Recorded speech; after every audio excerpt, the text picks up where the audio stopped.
People cannot possibly plan for every contingency. They can't. Well, I watched the original video many years ago about the story about CO2, which was a propaganda deal from Margaret Thatcher during the coal strike. We might lose the power grid. I mean, who knows? The grand solar minimum with volcanoes, with earthquakes, with solar flares penetrating Earth's magnetic field when it's down. I mean, right now, this is the weakest we've seen it in 200 and some years.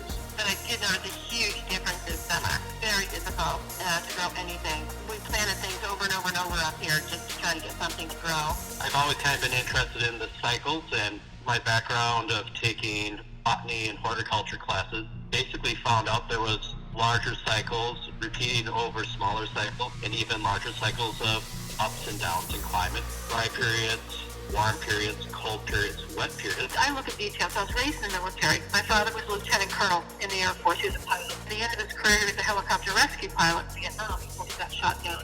He was always like, Cynthia, it's not enough to have a plan A and a plan B. You better have a plan C, D, E, and F, because if anything has taught me anything, stuff goes all to pieces in seconds, and you better have a backup plan to your backup plan, to your backup plan.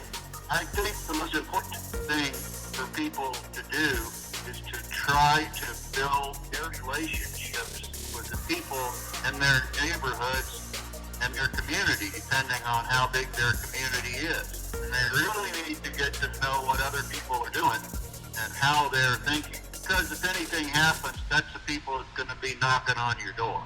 And I think the other thing is kind of keep your mouth shut. Thank you for staying rational and sane, and I'll talk to you again.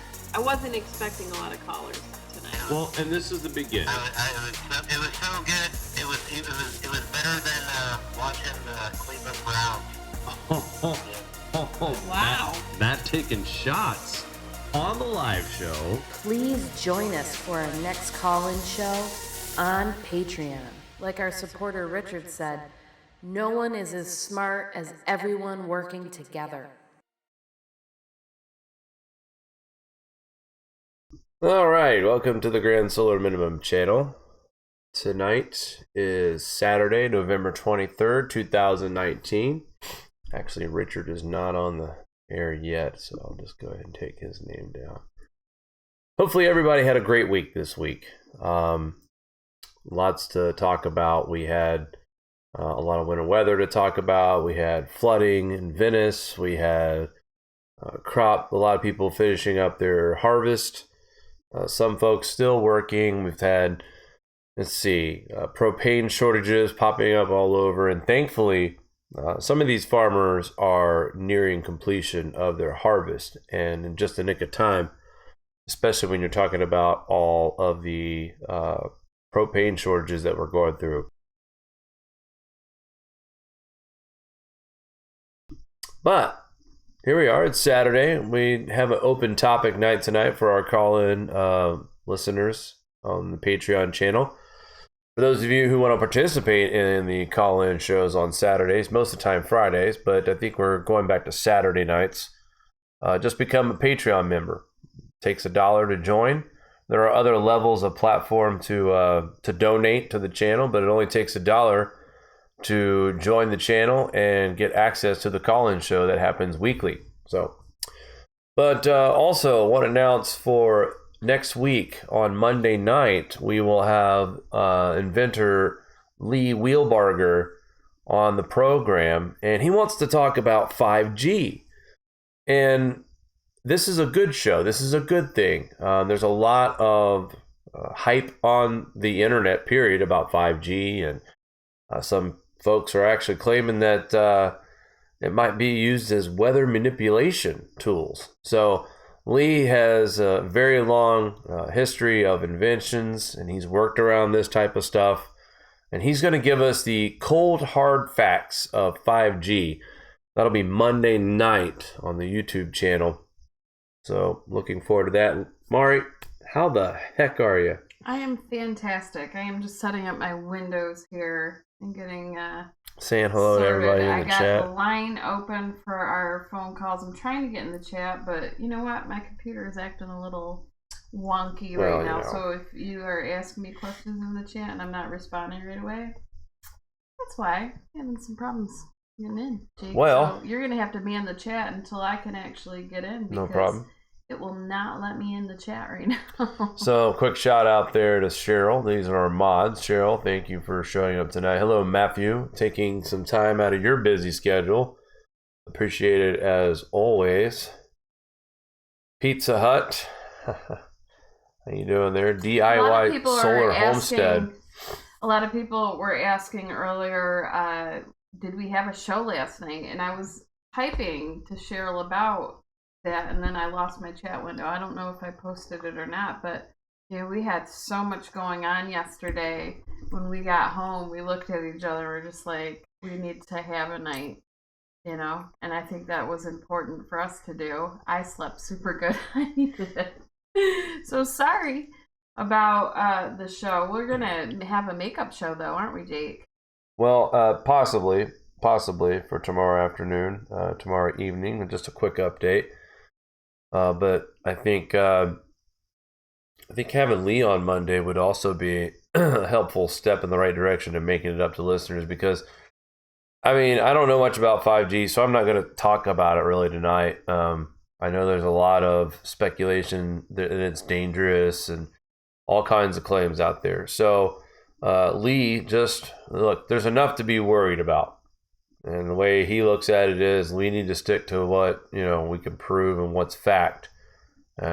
Just like with Grand Solar Minimum, you don't have to sensationalize it because it's bad enough as it is. We can just go ahead and describe the conditions around the globe, and that's not sensationalizing. And you're going to look at yourself, wow, that sounds pretty intense. The weather we've seen this year, last year, the crop failures that we've seen last year and this year. People are saying that we're going to repeat this in the spring next year. And that concerns me as well. Very stormy right now in Australia for their spring heading into their summer. Very active right now, in my opinion. The giant hailstorm they had in Queensland was pretty impressive. Then New Zealand gets another pretty brutal hailstorm, nowhere near as bad as the one in Queensland, but still, we're seeing signs that we are going to have intense weather in the upcoming spring of 2020, heading into the summer.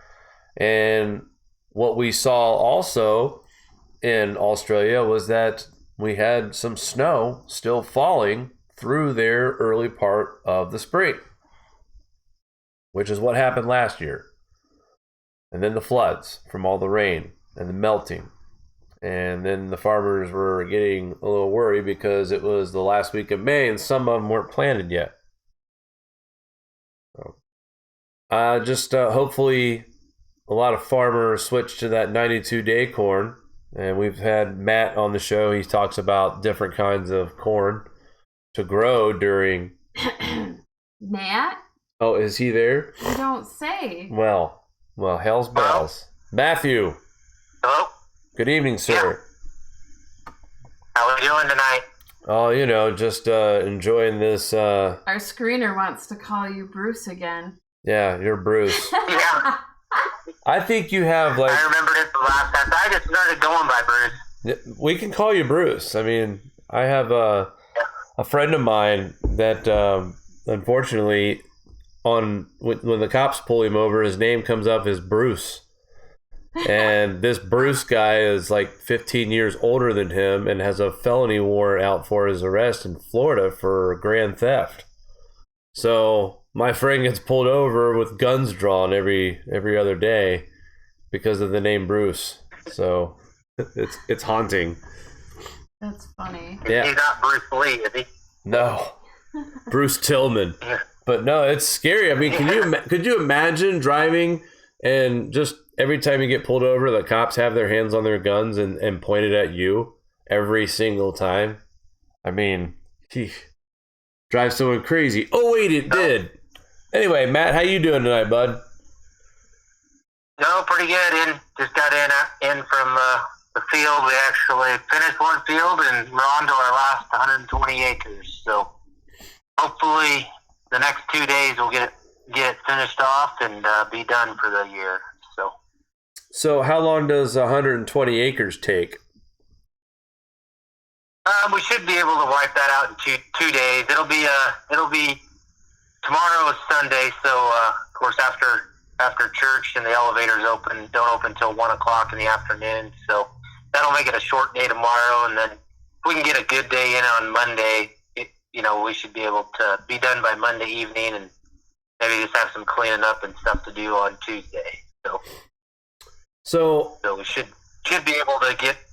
Typically, we can get our operation. Every operation is different because the size of your combines.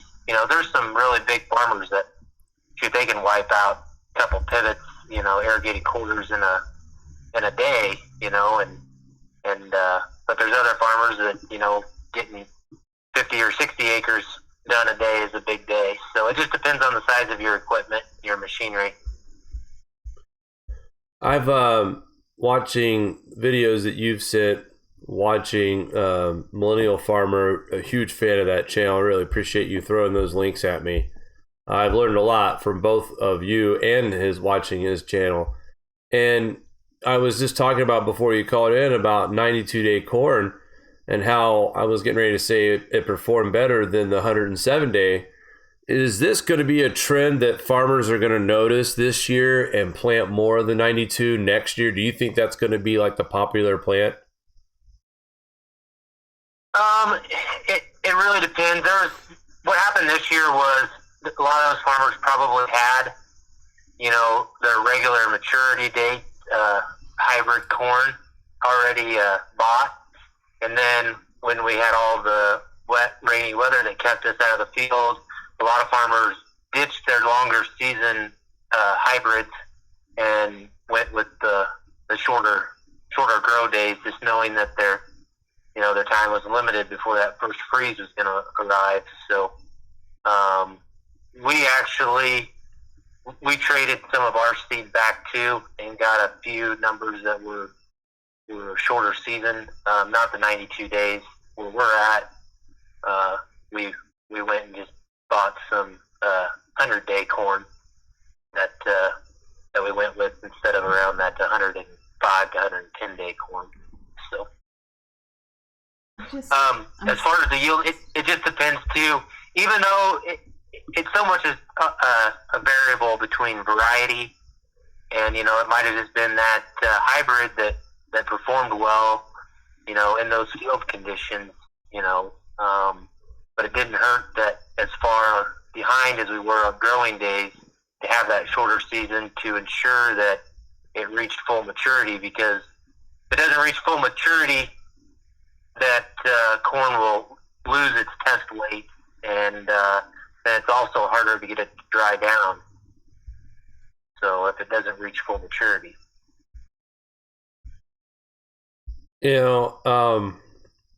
So you're going to be done, and you said hopefully be pushing to get done by Thanksgiving. So thankfully you were actually, it looks like you made pretty good time. I know you were saying that Thanksgiving being done would be a push, but it looks like you might actually meet that goal. So my biggest question is, once harvest is done, because I really haven't been a follower of farming and how it works until this year, really. I mean, I've always read crop reports and talked about weather and floods and stuff like that and crop loss, but I've never followed the process before. So I guess for me and a lot of others, like, what happens after the harvest? Like, what's next? I mean, when you have a brutal winter, like what I think we're getting ready to have, and many others will agree, and looking at this GFS, I mean, I'm only showing 10 days out, and there's some pretty big systems moving in. This is a huge indication, in my opinion, that we are going to see a very brutal winter, lots of precipitation, large systems here, and lots of cold air to pass around in the entire nation. But what do we do next? Like, what do you guys do now until it's time to start planting again? Is there work to be done in the field still in the wintertime? Can you get in the fields? Yeah, every operation's different. I'll just speak on my own. What we do is we have livestock. We run cattle, so our winters filled with, like, right after we get done harvesting, we will actually go out and put some fence up around our corn stalks, and then we will graze the leftover corn stalks and what's left over of the plant. We'll kick the cows out there in the field, and they will actually eat the shucks and the husks off the ground, and it'll kind of feed them along for a few months here in the winter before they go into having their calves. So that's what our operation will focus now more on cattle. Other people's operations that don't have cattle, if they have grain storage and they have their crops in the bin, they might switch their focus to hauling that corn out to the ethanol plants or to feedlots or anywhere that they're going to sell their crops. That might be their focus during the winter time, hauling the fall's harvest out of the bins. So, and then just get another aspect of it is just get equipment ready for next spring. Get the planter ready to go, get the tillage equipment, what needs to be done for spring tillage, get that equipment ready to go, and just be ready to go once the weather turns warm again and we start spring planting. The fascinating thing watching your videos and stuff that Millennial Farmer shares with us as well, what really strikes me is that in his operation, at least, and I'm sure it's like this with farmers all over, but this guy gets up at 6. He's outside in the fields by 6:30 in the morning. A lot of the times he's hauling grain back and forth all the way till midnight, checking the dryers, coming back out at 3 in the morning. I mean, you guys don't really get like a break. There's no such thing as an off season because, in my opinion, I guess, is when the harvest is over, every little bit of prep work you can do to get yourself ready for the next plant will help you be that much more ahead of things if things get hairy again and you're late getting in the fields. At least your equipment's maintenance, everything's ready to go. You've got a plan. I mean, the more prep you do in the spring, I would guess it would make it easier for you to get your work started for the year. Oh, right, yeah, and I always joke with my friends that aren't farmers, every once in a while if we're caught up on work and it happens to be raining or snowing or something and I feel like plowing muddy roads to town, I'll be like, hey, you guys want to go do something? And they're like, no, they don't want to hang out on a rainy, muddy day, of course. So that's about our only time off is, when the weather isn't very good and you actually want to get out of the house. It's usually on a day where the weather isn't cooperative to work outside. So. Yeah, I mean, you guys, it's not like you really can't take a true week's vacation and fly out. I mean, I guess you could if you ever got really super huge and you could afford to hire the help to run your farm for you while you're away. But I don't get the sense that that's how it's done for most of these farmers. These guys are fully involved with the operation. No matter how small the job is, it doesn't matter what your role is on a farm. Everyone has a job. And if that person's not doing their job, it makes the entire operation a little bit more complicated. And again, I really have a much, much higher respect for people who do farming now after seeing like some of the daily stuff that goes on. Like some of us think we have a really long day. Like myself, I'll work 10 hours in a day and maybe doing the show an hour, so that's 11 hours. So there might be a long day. I'm like, oh boy, I'm really super tired. All that stuff I did today. And then I watch a Millennial Farmer video and I'm like, wow, that guy was out there before the sun came up and got back to his house at midnight and committed to come back out at 3 in the morning to check on the dryers and then probably get back up at about another 2 hours and start getting ready to start his day. But is that kind of how things work for everybody, or is that just him being a really hard ass farmer, or is it really that kind of schedule? No, they have where not all the farmers have like the grain storage and the grain dryers like he has. But like for us, we have cattle, and we like our first calf heifers, and we usually check them. It's probably about for a month and a half to 2 months straight. We're up about every 3 hours a night, Wow. going out and checking them to make sure that they're, if one's going to calf, we're making sure they have the calf and don't have to pull it or take it into the vet and have it C-sectioned or anything like that. So, no, and then there's a lot of time during the year where I'm up at, 5:30 to haul load into the ethanol plant, because they open up at 6 o'clock, and then get back and work for the rest of the day. And, so it's not uncommon. No, I mean, you kind of just work with for the most part, farmers usually work around the sun, if it's light out, they're going, so. Yeah, even into the dark. I gotta let Mari get in on the action, and Mari, I gotta be honest with you. This is, and this. You catch me watching. I'm really into this farming stuff, so I have so many questions. It's all and your comments. fault, Matt. He is watching Millennial Farmer 24/7. He's obsessed. I mean, I don't miss a video. Problem. He's like a super fan, and Millennial Farmer doesn't even know it.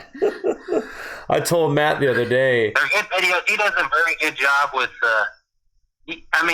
They don't seem like they're scripted either, though. No. That's the great part about watching them. It's just, you kind of feel like you're just tagging along for the day. It's kind of how you're watching videos. Pretty much.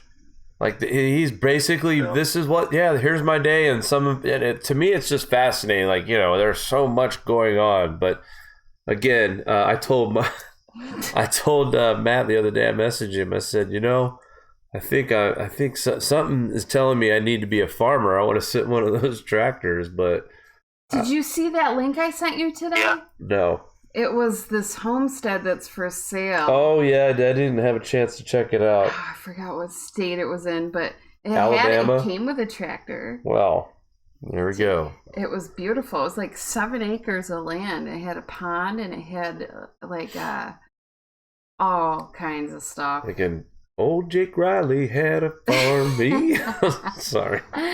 But actually, Richard, our pal Richard Davidson, he wants to ask Matt a question. He's in the chat. He said, ask Matt if he's being affected by the propane shortage. So, have you had any problems yourself, or heard anything going on with the propane shortage in your neck of the woods? We haven't had any problems here in our neck of the woods. We haven't had to dry any corn this fall. All of ours has gotten down below usually you don't have to really dry it if it gets down below 17% moisture. You can usually just air dry it in the bin to get it down to 15% moisture. Mm-hmm. So all of our corn has been below that. And most farmers around my neck of the woods, they don't really have the drying facilities like you do see in like the Millennial Farmer. Most of those big drying facilities, you have to get a little bit further east than what we have here. But I know that I've heard on the radio, like on our local farm radio stations, I've heard news reports here that, in northeast Nebraska, that there's propane shortages. So not too far from here. I don't want to call it a shortage either. Some of it is just availability, because everybody wants it. Everybody wants it now. So, it's one of those. I think the supply is there. It's just getting the supply to the farmer in a timely manner is half the battle. So. And then you have just your winter propane deliveries sort of congesting things as well, I guess. There was a shortage last year, I recall, as well, wasn't there? Yeah. Last year, people were complaining about this. Yeah, I mean, people, we're going to get here into the colder months where, people are going to need to start heating their homes, more often and going through more propane. So, yeah, it's just going to make that shortage / availability of it, even more of a issue for them. So, and I'll have to look that up for you guys. I can't remember exactly how many gallons of propane it takes to dry a bushel, how many bushels of corn. But it's an insane amount because the higher moisture content you get, the more propane obviously it takes to dry it down. So there's a cost effectiveness to it, of actually drying it. And, where that breakoff point is at. Like I said, we don't do enough of it. We have a small facility to do some drying, but we just haven't had to do it in a long time here. So,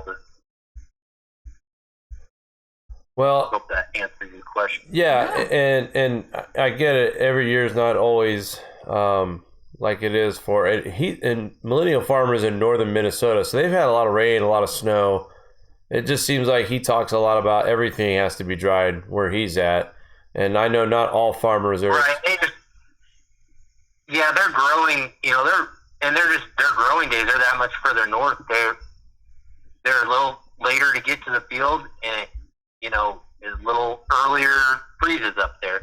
But their growing season's just so much shorter. And then one thing that's helped around here over the past 20 years or so is they've actually bred up the varieties to dry down better.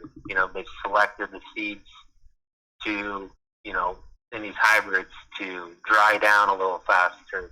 So, I think we talked one time when I was on the phone with you guys in a call-in show about, just selecting the best varieties of the corns to dry down faster. So, and different characteristics of the corn to do certain things that you want. So that's one thing that they've looked for is traits to dry down faster and trying to get those, like you've seen it in millennial farmers videos, the down corn. Yep. That's one thing that you sacrifice, though, with trying to get some of these hybrids that dry down is you might sacrifice some stock. What's the word I'm looking for?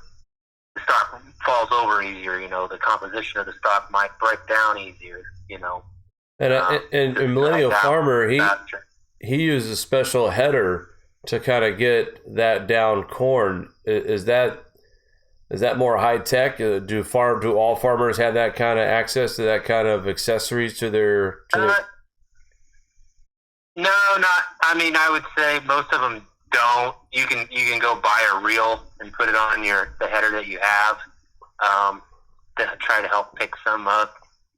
Ours is down bad enough, but we just put the header clear down to the ground and, slow to harvest up because, you can only go so fast when your head's basically clear down on the ground and you're trying to pick it up and feed it in, and you're taking all that plant matter, you're taking it through the combine now. Yep. Happen to send it out the back end instead of just picking the top of the plant off in the ear and sending it through. So that's what really held up harvest this year too, was just the conditions of the down corn, and it was not fun to be a part of this year. So I can't imagine.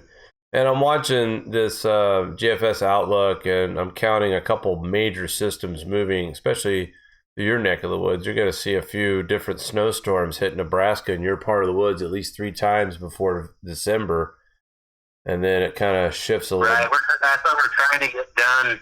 Hopefully we can get done by Tuesday, because I know there's supposed to be some possibility for some moisture moving in Monday night, and more of a chance on Tuesday for us. Yeah, Tuesday, Wednesday, Thursday into Friday, you have pretty good chances of snow showers, heavy rain at times.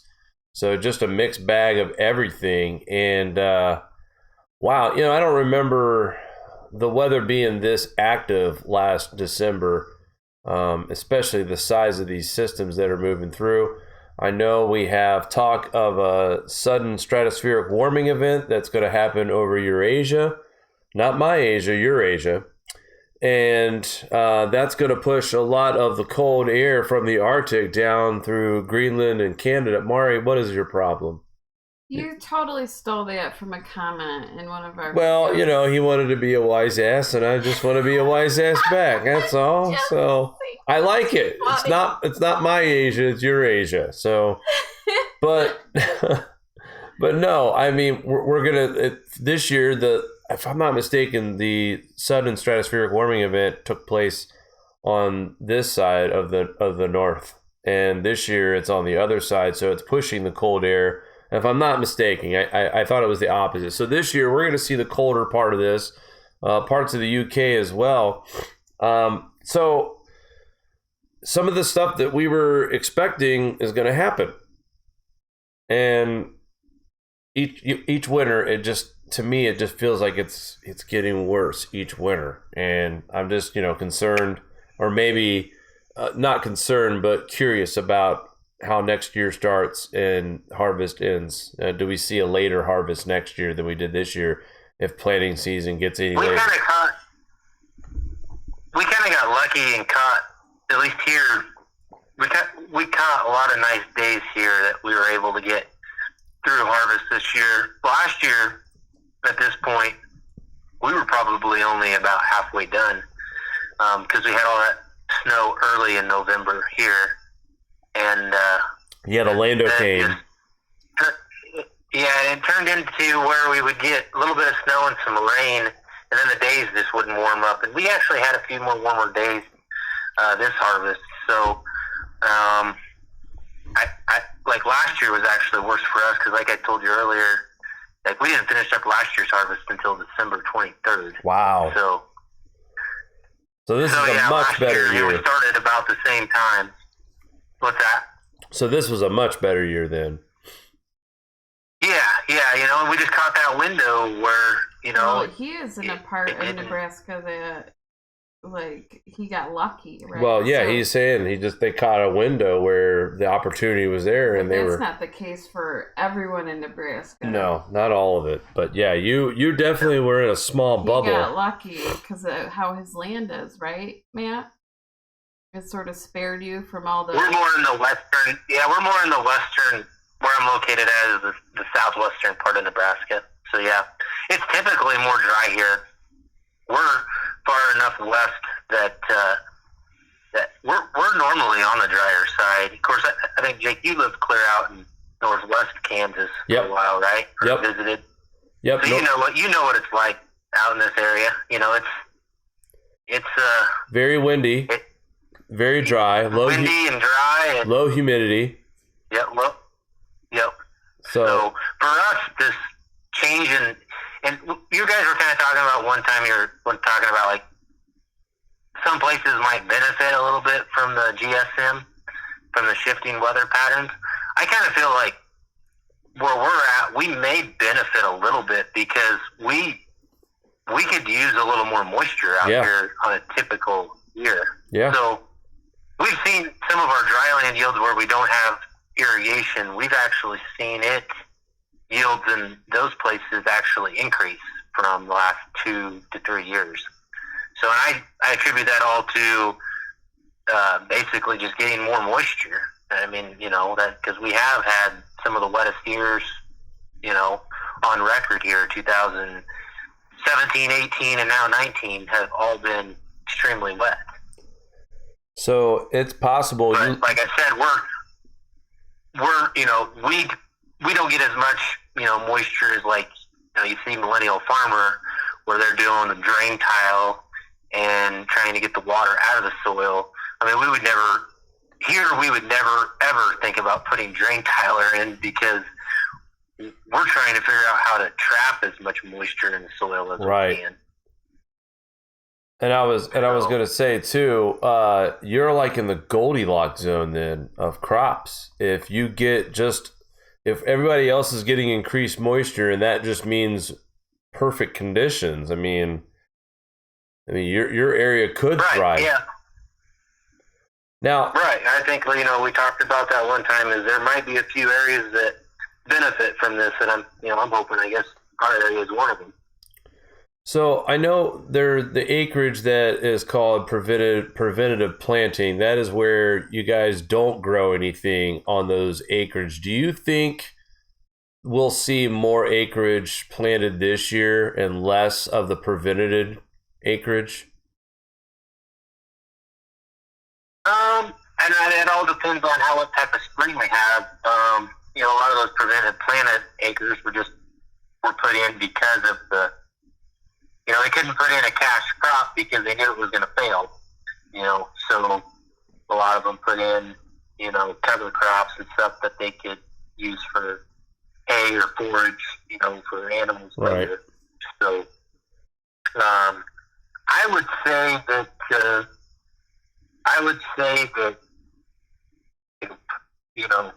it just depends on what type of spring they have. If we're able to get it to the fields and catch a window that we get everything planted, there will be less preventive planting acres. But if we have a spring like last year, it'll be probably the same story. Yeah, because I think I think we're at least matched last spring, if not make it a little worse. Just based on what we've learned about what happens during these solar cycles and certain parts of the cycle and where the peak of the worst is going to be. And right now we're in that zone of the bottom out of this part of the minimum before we start slowly climbing back up to a somewhat of a maximum beginning as early as 2023, possibly 2024, and then sliding back out of this brief maximum by the time we hit 2026. And, Matt, we can't really sit here and worry. I mean, we could, but, facing the challenges that we face now, I guess some are saying that this is just an appetizer compared to what we'll see in 2026 through the 2030s, as far as how bad it gets, floods, how cold or how much snow we get, and will it be dry enough for certain areas to even plant? So those are things that right. Go ahead.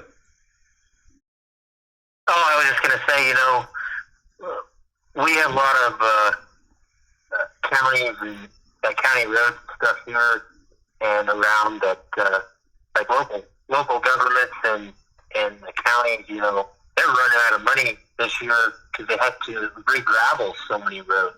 Yeah. Because all of the rain, heavy rain, and they washed all the gravel away. We had a lot of, you remember the big cyclone, bomb cyclone that we had here in Nebraska, and yep.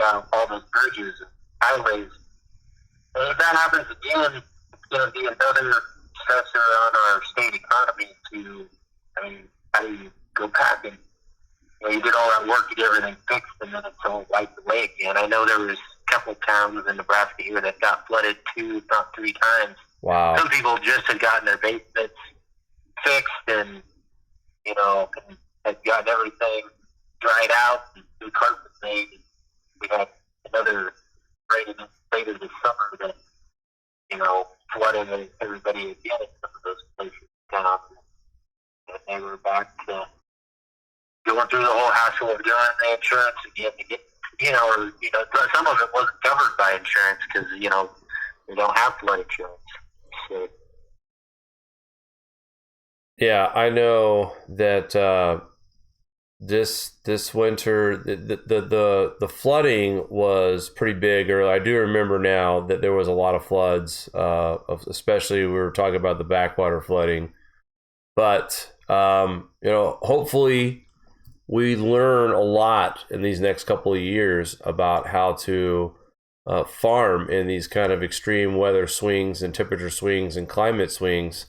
And we got some time to come up with some new procedures and ways to grow in the future, especially in challenging climate like this.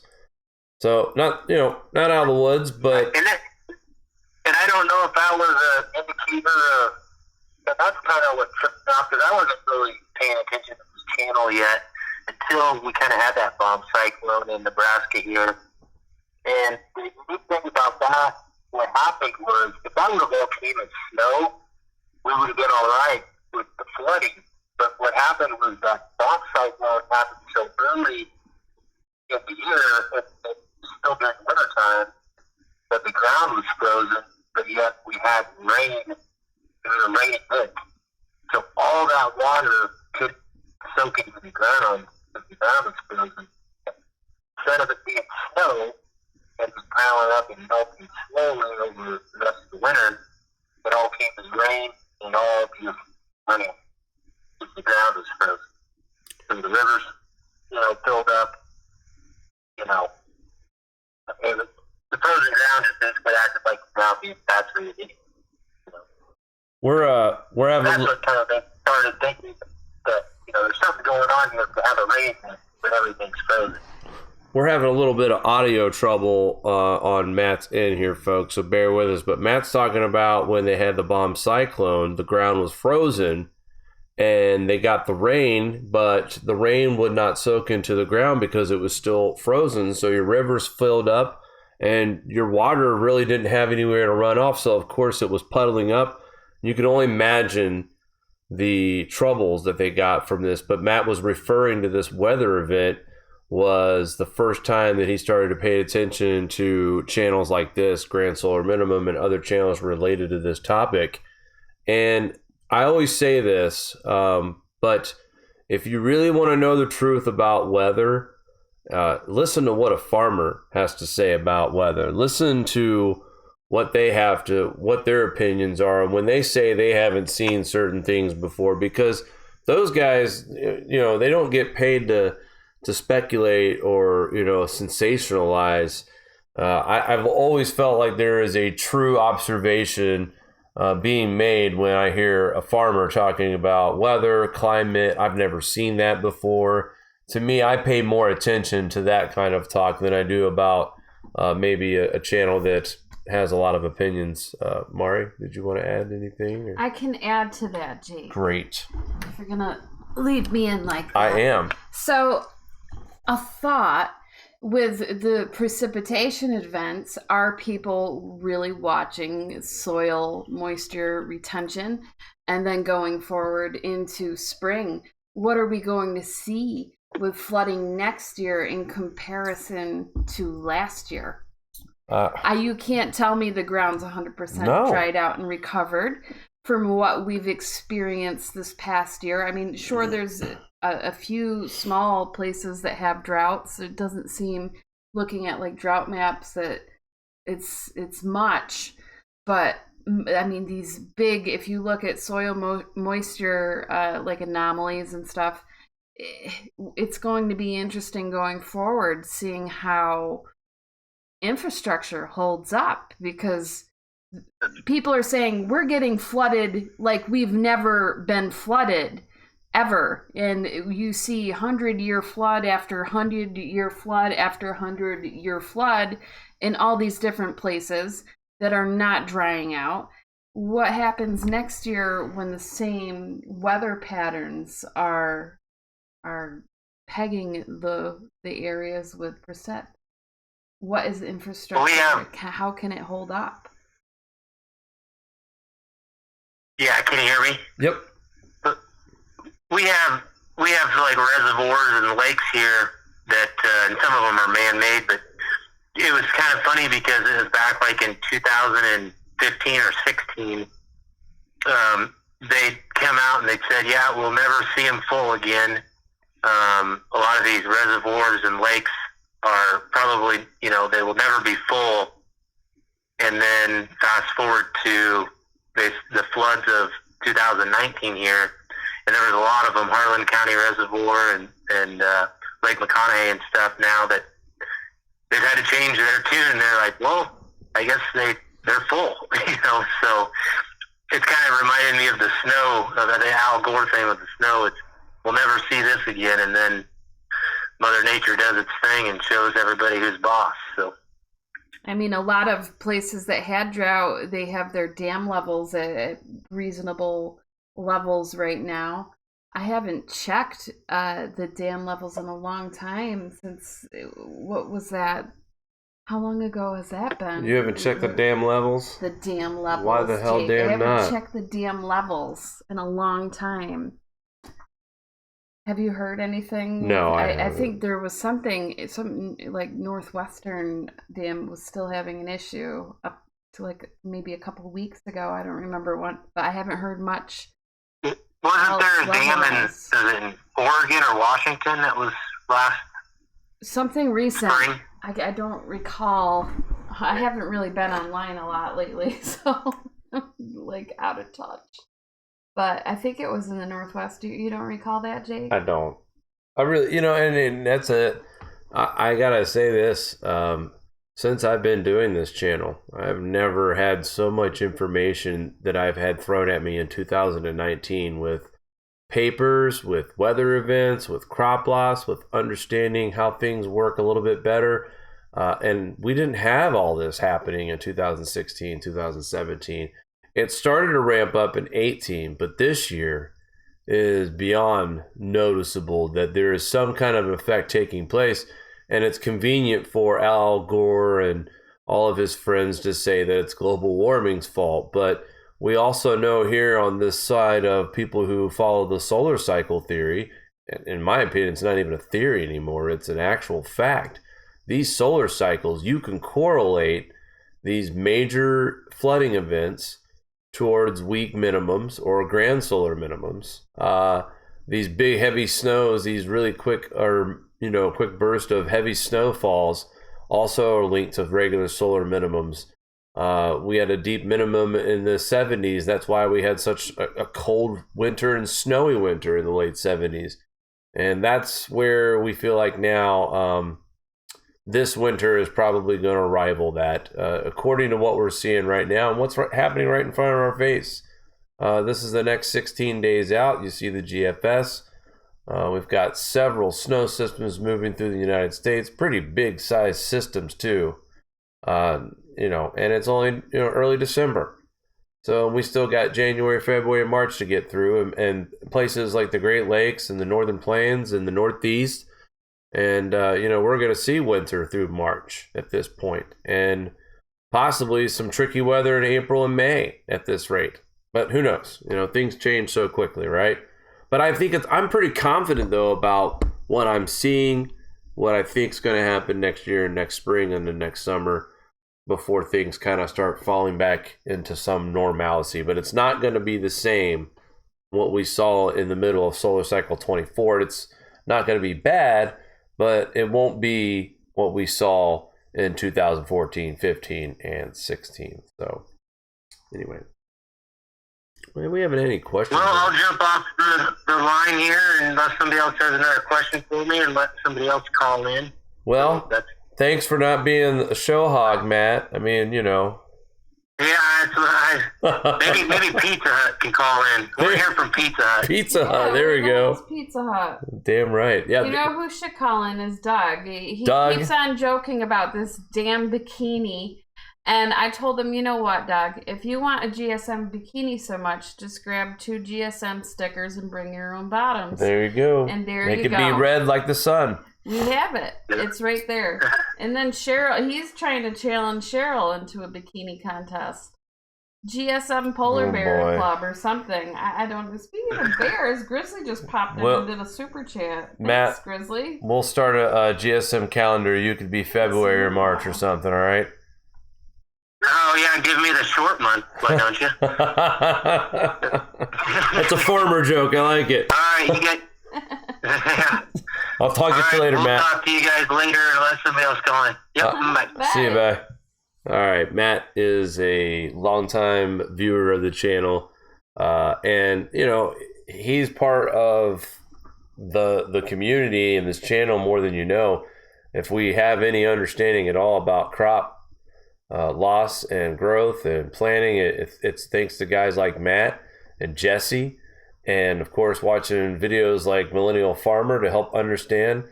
We just had so many great people and that view our channel that either have a great garden or have a great system of how they grow in their greenhouse, or they're farmers, or Matt also deals with cattle. I know Jesse, his family was in the dairy farming industry.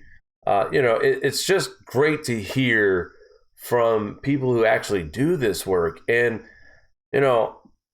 I could go on all night about how much credit these farmers should get, because the work is so just over and over and over. It's the same thing every day, just about.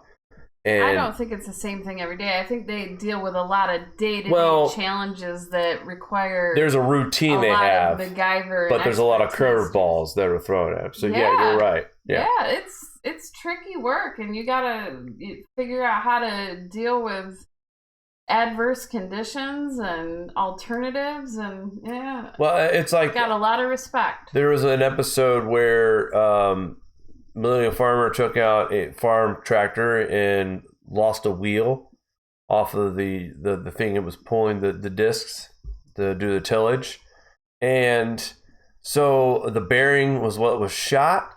It took them a while to pull this tire off. It took them a while to get the bearing, and then they got the wrong bearing, and by this time it was close to sundown. I mean, he's been tinkering around with this since early afternoon.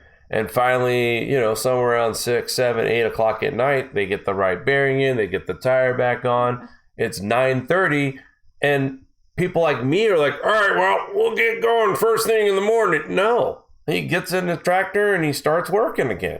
And it's 9:30 at night. And like I said, most people like me and other people who just work normal jobs, 9:30 in the evening is like, all right, man, it's time to go home. I got to go to bed. I got to get up this early in the morning and do it. Nope. He stayed out till about midnight that night. And I remember in the video. So I am going to give a lot of credit to farmers and their hard work. And no matter how big or small the operation, it takes serious dedication and passion. And you have to love what you do to do that kind of work, in my opinion. I mean, it's not something you're, all right, I guess I'll do it. It pays okay. It's something you have a passion for. Yeah. So. In your blood. I agree with that entirely. So I got a lot of respect, and it's always great to learn. And I think dealing with the farmers calling in, we have a few that write to us, a few that call in, and it's interesting to hear their perspective, and it's almost comforting, really, to hear some of this. They add a little bit of, what word am I looking for? It's not so bad when they talk. They bring a rationale Yeah. to the hysteria that sometimes GSM brings. Yeah. So how many times has Matt kind of like made us feel better about, so you can still do something with that crop in the field that gets harvested in February. All doom and gloom. Okay. It's like, or there's a workaround, or sometimes the USDA, they only select a certain amount of states for their crop report, but they're not talking about the other states that aren't on the report, that aren't considered the main grain hub, and their crop producers. We've heard from, and I know I have heard from farmers in states that have great crops. So, it's just a matter of, it's out of our control, really. We can't control. There are some what states Mother Nature is doing or anything. We just have to come together, be intuitive, come up with new ways to overcome the challenges that these weather pattern changes and infrastructure issues are going to bring. There are some states that had excellent farming seasons. I know Tennessee was one of them. North Carolina had a solid year. Texas in most spots. But then, places like Iowa mixed, Illinois mixed, Wisconsin was mixed, North Dakota and South Dakota struggled for sure. Parts of Nebraska were good, some were bad. Kansas was pretty good. Oklahoma wasn't too bad. Ohio struggled at first. Soybeans kind of bounced back, but the corn harvest and the maturity, those didn't turn out so well. So, I mean, we saw some challenges this year. It wasn't terrible everywhere, but we did see some challenges. And like I said, Matt a couple of times came on our show and was like, well, it is bad, but this is what we can do next year. And kind of gave us an option that, we could plant shorter grow crops like the 92-day corn. And we were referencing how the millennial farmers harvest on the 92-day did way better than the 107. Obviously, main reason for why the 107-day was bad was because that corn didn't fully mature, obviously, was late getting planted. And we saw a lot of that this year. A lot of states had some maturity issues with their corn. Let's hope they don't lead to behavioral issues down the road. Richard Davidson says he's going to have to find you a ranching channel. Try to get you off of the millennial farmer guy, and you maybe want to become a rancher, perhaps. You know, my step grandfather was a farmer, and he had mostly cornfields, some soy, but mostly cornfields. And I can tell you there is a connection to these corn farmers, these soybean farmers. I can almost just close my eyes and remember standing next to the fields on a hot July day in Southwest Ohio, and you could feel the humidity from the cornfield, the heat, just there's the way the air smells, the way the soil is.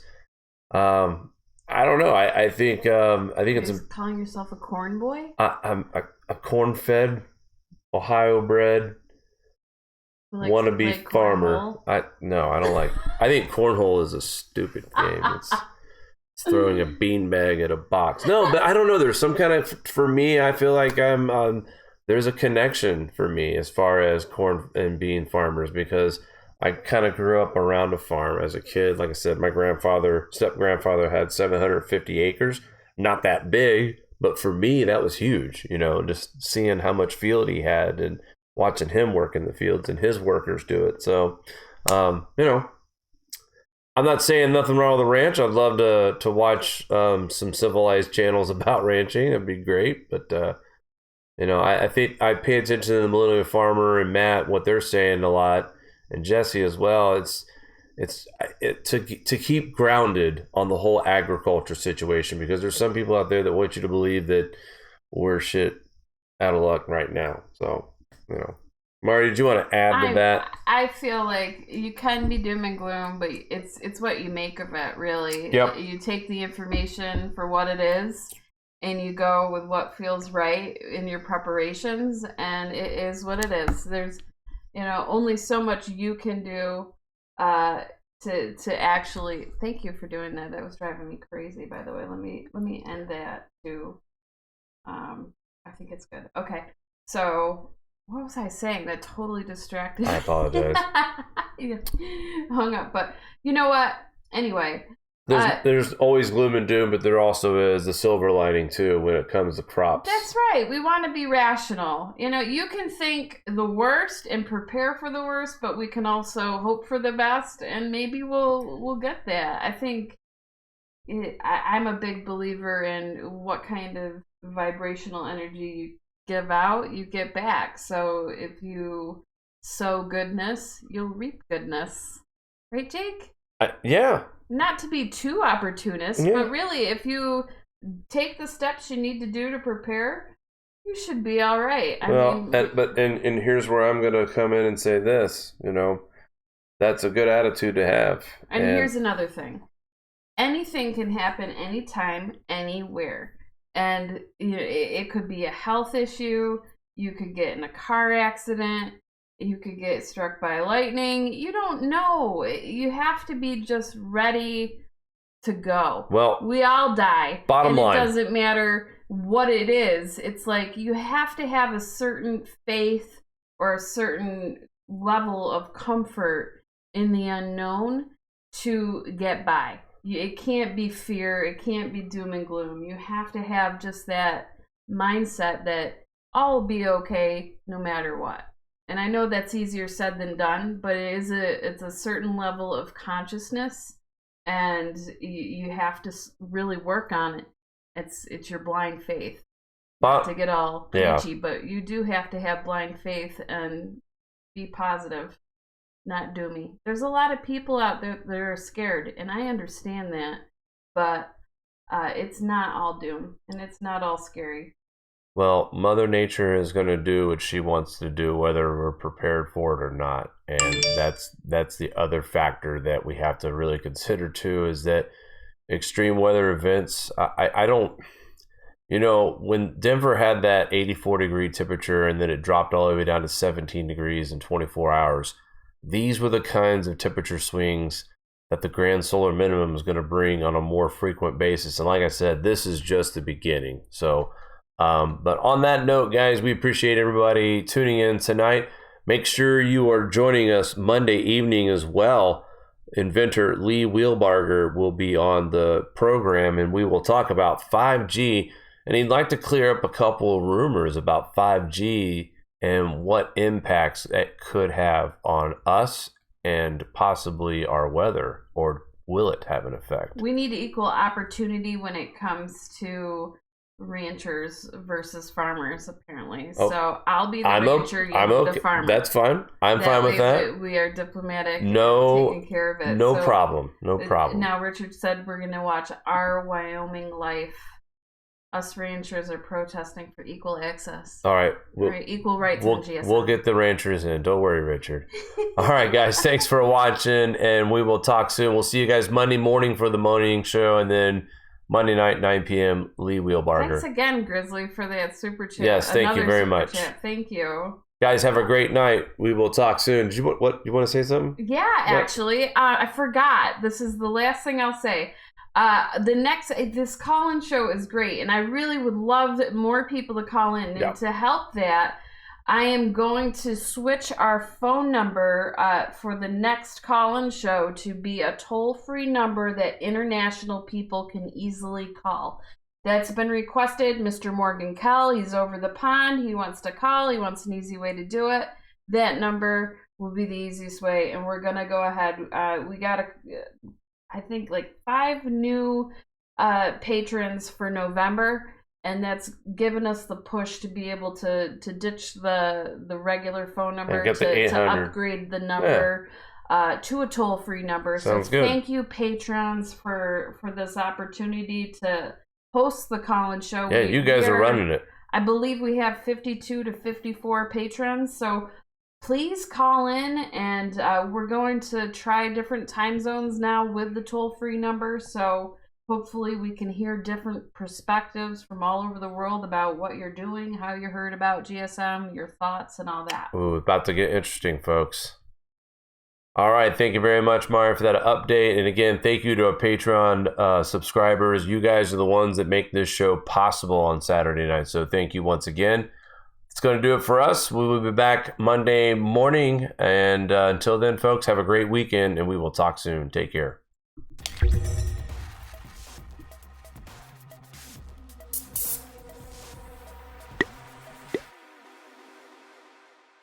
Do you like this show? Give us a thumbs up. Want to support us more? Share to your favorite social media platform. Buy a t-shirt or become a Patreon. All links are in the description below.